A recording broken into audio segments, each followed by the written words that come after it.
So Yeah. when you're talking about the community, who are some of the people in the community that you were able to connect with? I know you've talked a little bit about the staff, but I wonder, were there people in the church? Like, describe yeah, that's one thing I wanted to know too. Is describe what the church looked like. Was it what you thought it would look like? What you imagined?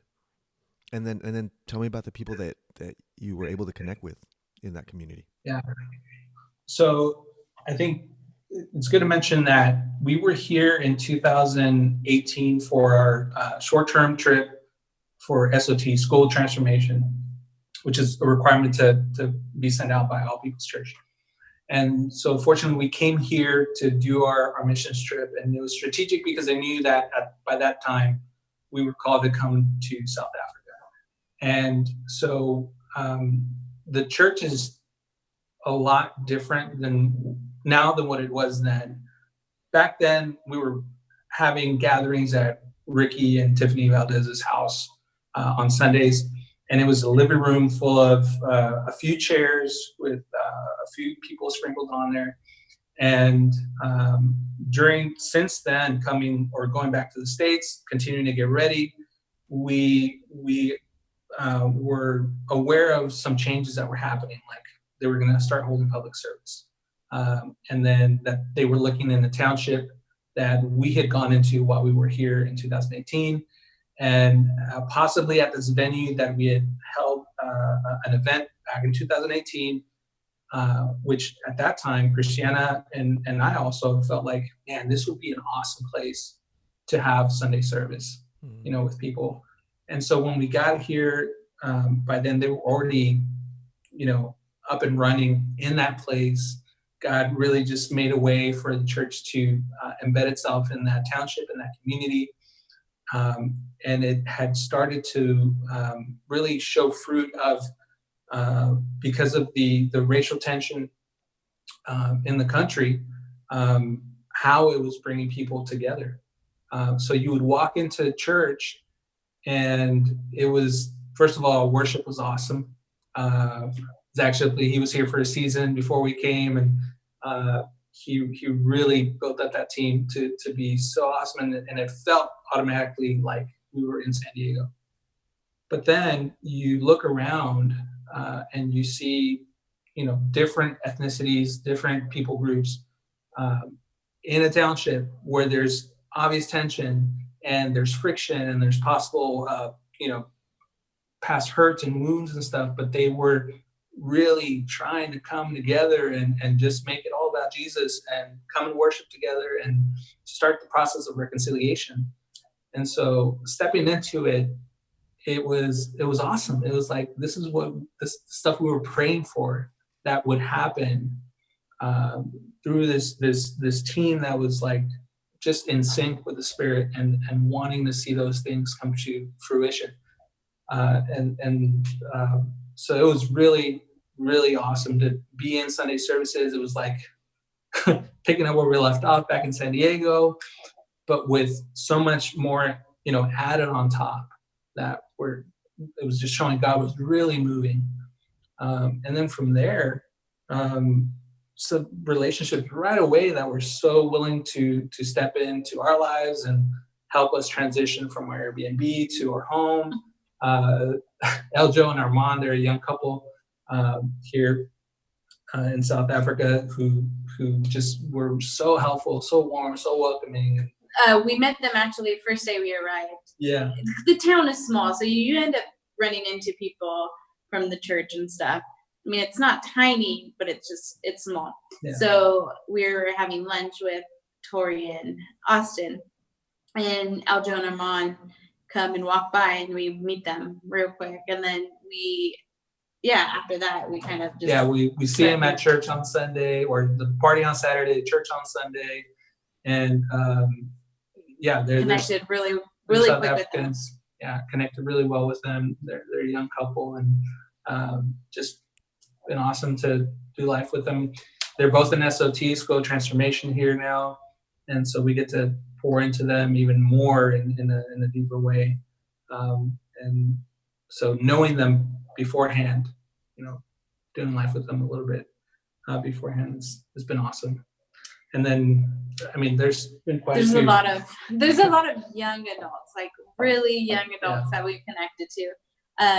We do feel really called to that age, that young. Because you're young adults couple. Too. You're young adults also, right?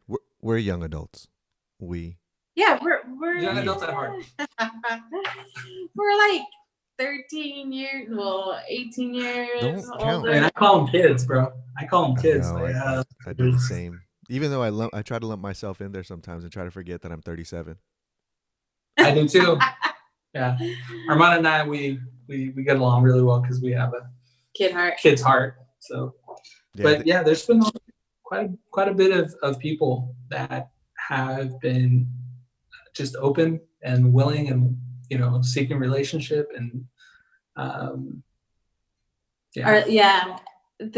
so a lot of the young adults, and then our life group. Yeah. We, before the lockdown, our life group is in Kayamandi, and so that's the township where we hold Sunday services that we really feel called to. So just to pause, during that 3 months where you were, you know, absorbing and resting and gearing up to jump back into work, were you in this same life group that you're about to tell us about? Yes. Okay. Yep. So we jumped into the Kayamandi life group right away, but we also were able to visit all of the life groups. The first couple of weeks. Yeah, there was like three or four of them. Nice. But we knew that we were called to the township. That's where our main focus would be. I think since the beginning, we never missed a day to go to that, because they were the only ones on a Tuesday, and then everything else all the other ones were on Wednesday. So we were always going there and then visiting the other ones.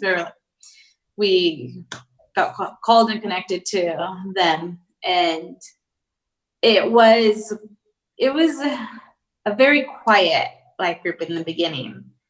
And then just because, I don't know, I feel funny saying this, but our personalities are very family. Like, we want to bring everybody in as family. And so we're really relaxed, and we like to have fun and joke. And Tony, like he said, he's a kid at heart. And so joking with them, they loved it. Like the young girls, they're just like, oh my gosh, you're really like joking like that. So it was like not what they're used to from, I guess. Yeah, from other life groups. Yeah. I mean, culturally. From other life groups, from even other churches. You know, there's a row of churches in Kayamandi that are primarily Black, because it's a Black township, Black people, and so we are just so different in so many ways. You know, we're Black, white, colored, which is not a derogatory term. All color these is Black and colored. That's basically Mexican, South African. Or Indian. Or Indian. It's just to describe your shade, your tone, and so it was so different. Like the life group idea, or the cell group, or whatever they would call it, and how we would implement it. You know, DBS style, discipleship Bible study groups. Really, like, we're all going through a passage, and we're all encouraged to, say, hey, what is God showing you here? And so even that was challenging, but also then the personality, the flexibility to just be around each other and be yourself. You don't have to be rigid or anything. It's like, no, we have, just because we're Christ followers, just because we're believers, doesn't mean we have to be serious all the time. So why not? Just kidding. Exactly. I think that was what was really different for them too. Also, just to like being a leader or like a staff member, right, of the church. We wanted to make sure that people didn't put us up above in this elevated pedestal, like position, because that's what happens. That's what a lot of the churches in the township happens, is they see the pastor, or they see the staff, or and we're like, no, we want to be arm in arm, side by side with you guys. Right. We want to learn from you. we know that you can learn from us, from our culture, from our background, from where we're from. And so we just really tried to make it easy for people to see that there was no difference between us and them. You know, uh, yeah. And Right. I think they saw that really quick. Yeah, And it's then they like saw it's that, okay, then we can be real. yeah. What you're kind of speaking to is an unhealthy, I guess, a respect or reverence um, Yeah. towards an authority or leadership, but recognize that there is something that can be learned from the person that's in front of you that has been called to do something. But at the same time, there's a humility that we all walk in, and it says there is God, and then there is us, right? And so Mm-hmm. that's super healthy. I'm sure that was huge for them to kind of like break that, you know, barrier down, if you will, and Yeah. really get real. So, so Yeah. as you're talking about the community, and interestingly enough, as you're saying that, like, here's 3 months to absorb and just kind of take it slow. I mean, it's obvious that God was. You're still, in a sense, working, right? Even though it's just a way Yeah. of life. Discipleship is life, and so you were kind of working already, if you will. What did it then look like to jump into work? Mhm. First day of work. First day of work. It for me, it kind of cut short a little bit from the 3 months. Not that I was complaining. It was the transition. Yeah, was we didn't good. see the whole 3 months through. There was transitions.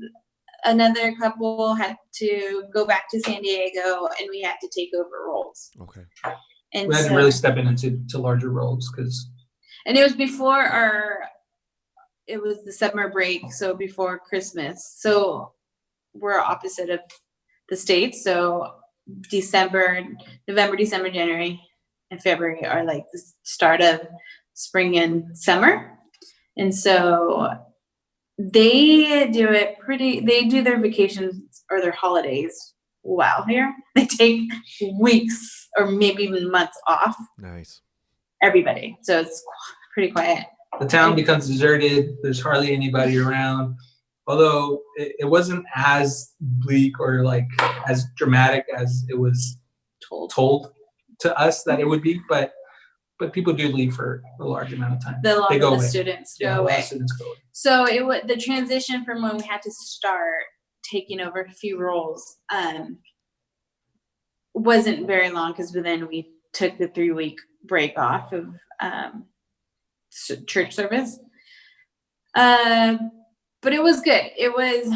I was able to have the training or whatever right before Tori and Daniel left. Tori was in charge of the kids ministry, and so I came in and helped her and started taking care of that with the roles. She was still here up until the break, after the break started, but I had to step in and take over. And then he had to do the the slides and stuff. Yeah, I'd kind of been overseeing the facilities aspect of it pretty quickly, because Peterson's Brian, he was in charge of signage and in charge of setup inside also. So I was working my way in just on Sundays, being a part of staff in that way. But the larger roles, they came up just before that break, and then well after the break, when we started School of Transformation. Mm-hmm. Preparing for School of Transformation. Yeah. And so SOT started, and we really had more to put on our plate, more to just be aware of, more to see through and make sure things were squared away. And in February is when we started School of Transformation. Was it February? Yes. Yeah. February was School of Transformation, and so it was not only Sunday service, church service, but life groups, School of Transformation, accountability, groups with students called T groups. And so it just kind of started to build up over time, gradually, just enough for us to get a handle on what we were taking on, to move to the next thing. But we were always involved with everything, like from the get-go. We had staff meetings. The staff meetings, but we were part of the early staff meetings. So it was like, we call it admin and ops meeting. So that was like an hour before our actual staff meeting, or hour and a half. So early on, we were a part of that. It was like working, just getting behind the scenes and learning things. And so setting up for next Sunday, any issues that had come up. For example, a disturbance at church on Sunday, someone maybe comes in and makes a scene or something like that, just managing that, how to move on and move forward from that. Did we do well? Where can we improve? Those sorts of things. Because obviously they're just still very new in holding a public service on Sundays. So you use that as an example of someone disturbing and making a scene. Does that often happen? No, it's happened. It's happened a couple of times. Okay. But for like right after the first one, we were just more aware and prepared, and it really was. We understood that it was like spiritual warfare going on. We're in this township where we're wanting to see God come in and really have breakthrough in people's lives and this people group, but there's like opposing forces to that. And so the first time was a wake-up call. The second time we were or just like be aware that this is what's going on. And a lot of credit to Ricky and the rest of the team that have been here for a while, just recognizing that and taking the time to really pray through that, plan through that, and know how to respond going forward. So the second time was a little more difficult, but we also try to communicate with the church. Like, hey, you saw this happen. This is what went on, why we took these steps, and build relationship and trust with the congregation, the people in the church. And it did.